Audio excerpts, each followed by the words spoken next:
Well, let's get into it. Let's get into it.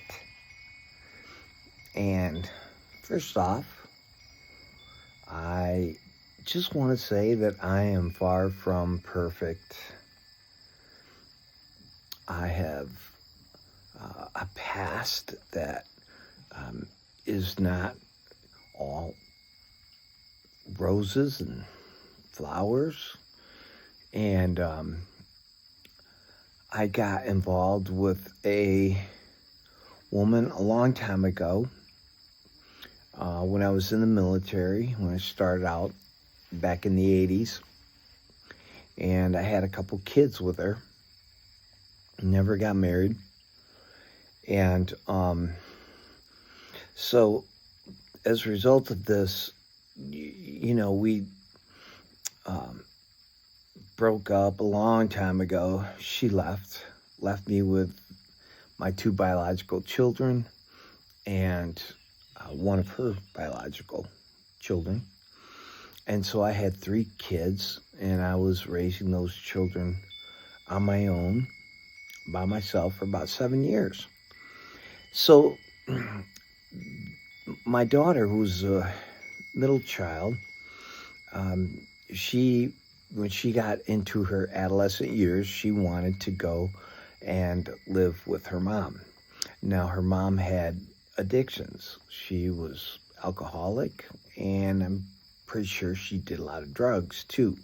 So, not the best scenario for everybody.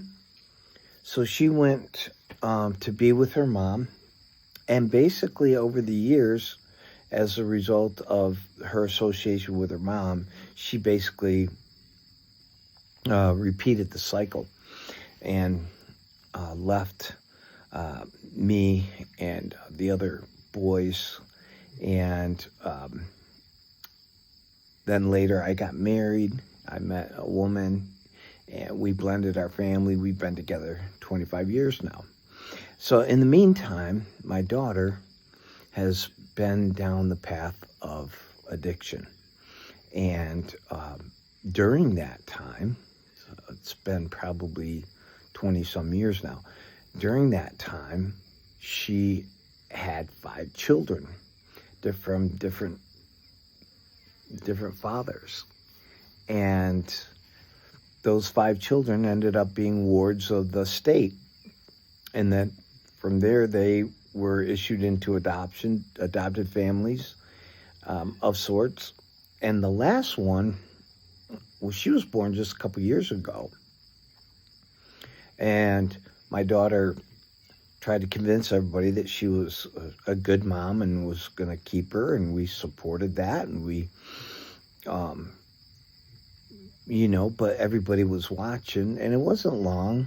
And she was right back into drugs, and that child got taken away, and that child's been in foster care for the last couple of years, and they've been trying to reunify my daughter, and she's basically in jail now for, all related drugs, narcotics, stealing, a lot of this stuff that's associated with addiction, and she's in jail. So now they're stopping the reunification process, the state is, and they're looking for adoptive parents for this child number 5. She's only 3, if that. And she'll be 3 in October. So anyway, so now my daughter has reached out to me through prison and is basically telling me that I'm, need to jump in here and adopt this child. And so I just stopped it right there.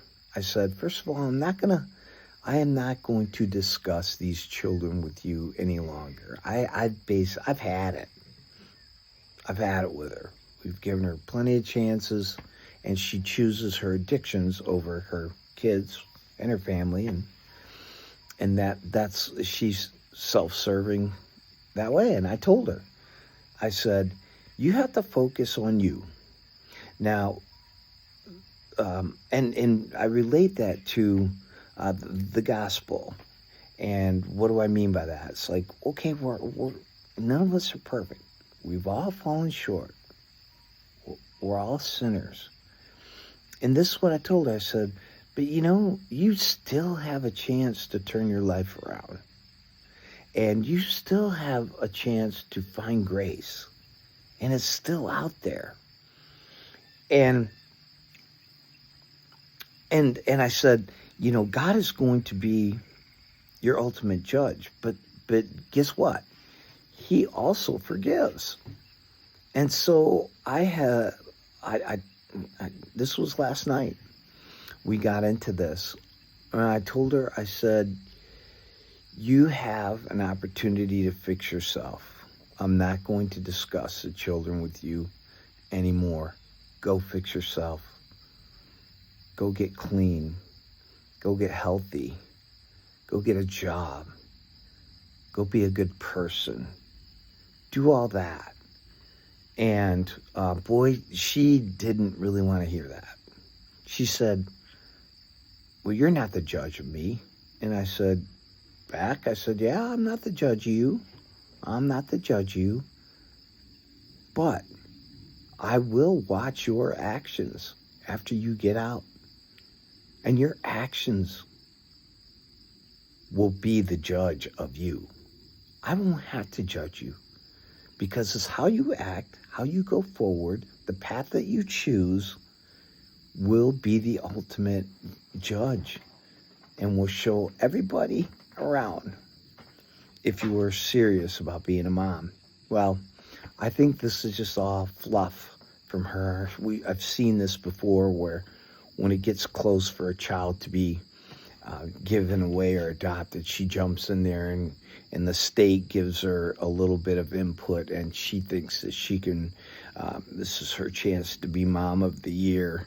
And but you know what? A mom is somebody who's in there every day working to love and care for their children, and putting their children first and in front of them and in front of themselves.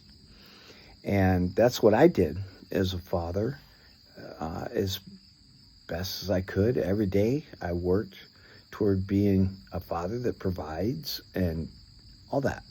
But here's the good news for her.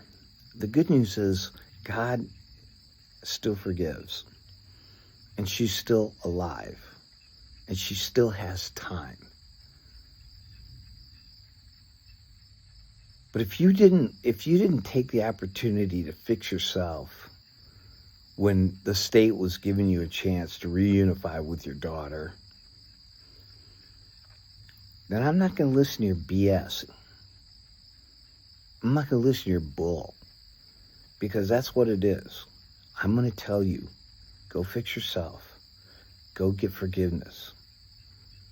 Work on your relationship with God. He is the ultimate judge, and he is the ending judge.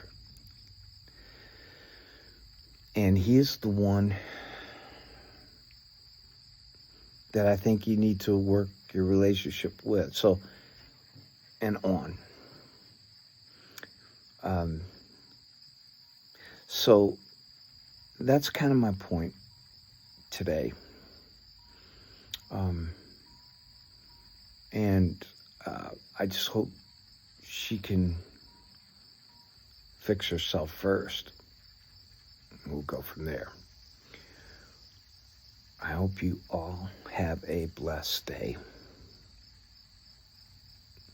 If I said that I loved you, if I said that, I love people and I love God's creation, that's where I'm coming from. And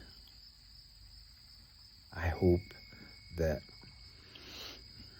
I can convey that through these videos, that you're loved and you're important. And God loves you too. That's it. Have a good day.